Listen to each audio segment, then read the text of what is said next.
Dot initiative presents voice of youth লিডার্সে আপনাকে স্বাগত। আপনার পরিচয় দিবেন। আমি ইব্রাহিম খলিল, পড়াশোনা করছি ঢাকা বিশ্ববিদ্যালয়ের পারমাণবিক প্রকৌশল বিভাগে, সেশন 20-21।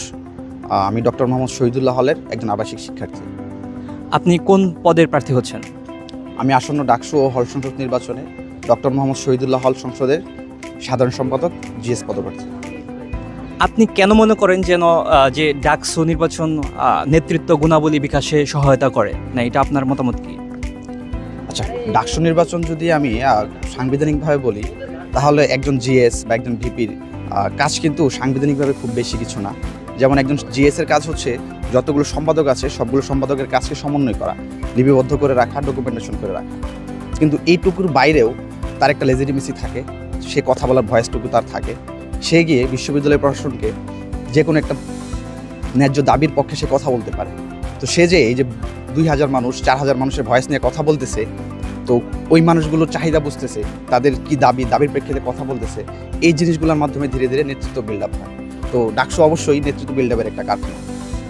তো আপনার ইশতেহারে এরকম কি উদ্যোগ থাকবে যার কারণে শিক্ষার্থীরা আপনাকে ভোট দিবে বলে মনে করেন? আচ্ছা, আমি যেহেতু ডক্টর মোহাম্মদ শহীদুল্লাহ হল সংসদের জিএস পদপ্রার্থী, তো হলের যে বেসিক সমস্যাগুলো আছে, যেমন ঢাকা বিশ্ববিদ্যালয়ের সবচেয়ে কমন সমস্যা হচ্ছে খাবার সমস্যা।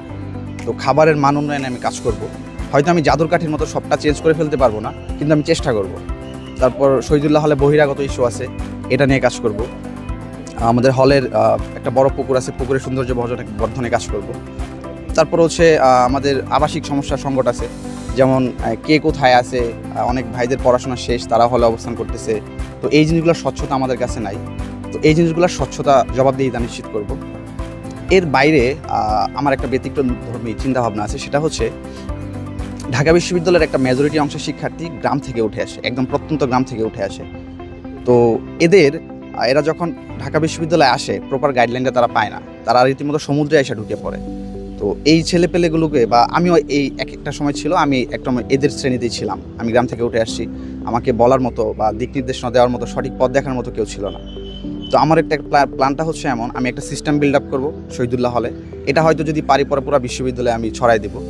তো এই সিস্টেমের অধীনে কিছু মেন্টর থাকবে, তারা আমাদের বিশ্ববিদ্যালয়ের শিক্ষক হইতে পারে, বা আমাদের কিছু বড় ভাই হইতে পারে, বা কিছু অ্যালামনাই হইতে পারে। তো ওনারা যেই ছেলেগুলো গ্রাম থেকে আসবে, সদ্য উঠে আসবে, তাদেরকে কন্টিনিউয়াসলি গাইড করবে।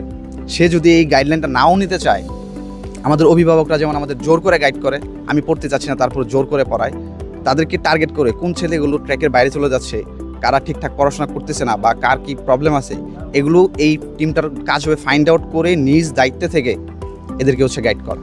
তো এটা আমার একটা বড় সড়ো স্বপ্ন। এটা সেকেন্ড ইয়ার থেকে আমার এই স্বপ্নটাকে লালন করতেছি, কারণ ফার্স্ট ইয়ারে আমি এই জিনিসটা অভাব বোধ করছি।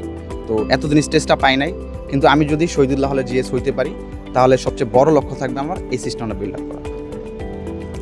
এটা নিঃসন্দেহে আপনার ভালো একটি উদ্যোগ হবে।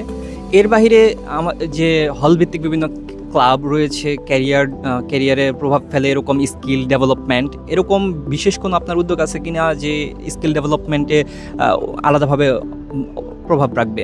আচ্ছা, আমাদের বর্তমানে এই প্রজন্মে আইটি যে এই জিনিসটা আছে, এই টার্মটা খুব ইম্পর্ট্যান্ট।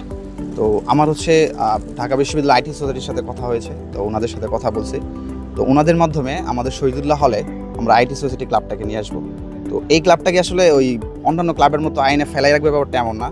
এই ক্লাবের অধীনে আমরা অ্যালামনাই অ্যাসোসিয়েশন থেকে লাগলে ফান্ডিং নিয়ে আসবো, এনে একটা ভালো মানের কম্পিউটার ল্যাব স্থাপন করব। তো তারপর হচ্ছে তাদের যে স্কিল ডেভেলপমেন্ট রিলেটেড যে ইস্যুগুলো আছে, এই সবগুলো আমরা এখানে কাজ করবো। ডট ইনিশিয়েটিভের পক্ষ থেকে আপনার জন্য অনেক অনেক শুভকামনা। ধন্যবাদ আপনাকে। ওয়েলকাম।